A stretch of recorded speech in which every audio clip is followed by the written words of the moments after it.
And welcome into the Janel Burgess Show, the end of the regular season here in the Grand Valley Sports Network, presented by the Amway Grand Plaza Hotel.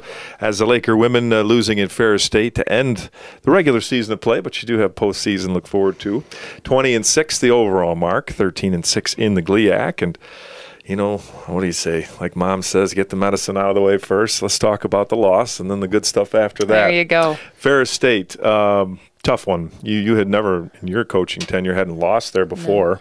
No. They didn't have, other than senior day, a lot to play for. Yeah. But it just didn't go your way. They win by 3. No, I mean, we just came out very lethargic, had a very small sense of urgency through a couple spurts during the game, but did not play a consistent game whatsoever. Started out very strong, got the ball where we needed to do, got some wide open looks, was able to put the ball in the hole, and then on the defensive end, just completely lost focus on what we needed to do.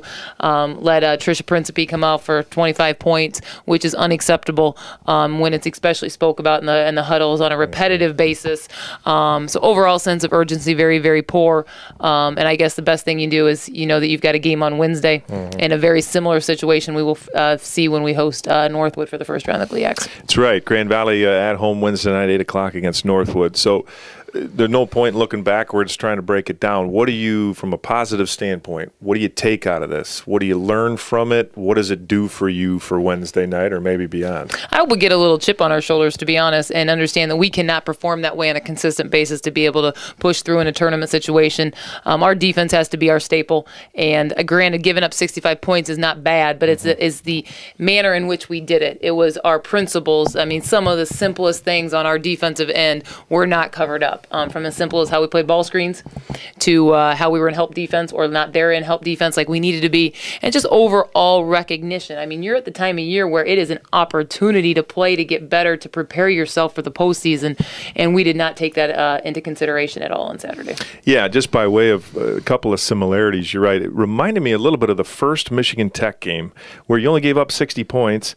They got quite a few threes on you. In this game, 65, but they did hit some threes, and that ended up hurting you. But great balanced scoring, a lot of people involved, and hopefully that can carry over, right? Yeah, I mean, there were some good things. Don't get me wrong. It's not like it was a complete failure. Obviously, we fought back, made it a one-point game, had the opportunity to take the lead with less than 30 seconds to go, and did not put the bucket in that we needed to, obviously, in that situation. But we had, Brittany Taylor came back, played very strong on the offensive end.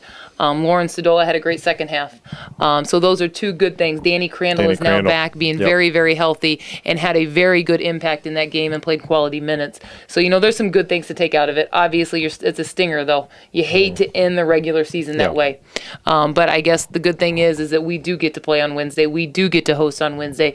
And we know that tournament time is tough, but yet I think we also know that Northwood's a team that we owe a little bit of payback to. Yeah, well, they came in and won. That was a game back in January. They won here in the field house. They featured Pam Wilson. And it'll be a very scorers they have. It'll be a very good challenge for us. Obviously, we're going to create a few different scenarios for our kids these next couple days in preparation to play Pam Wilson, knowing everything that they do offensively runs through the young lady. And she's a senior that will be very tough. She will not want to lose because this will be it for her. There's no doubt about it. So, in that sense, our kids have got to be heightened. I mean, it's got to be a sense of excitement. You're in postseason. It's March. Anything can happen. We have a great opportunity ahead of us, and you got to just take it and run with it.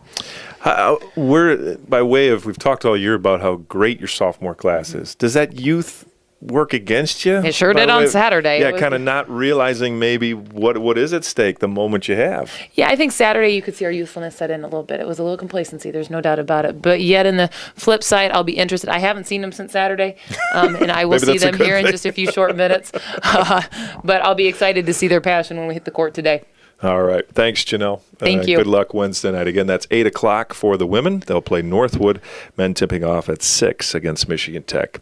That'll do it for the Janel Burgess Show. I'm Steve Lloyd-Jones. Thanks for watching here in the Grand Valley Sports Network.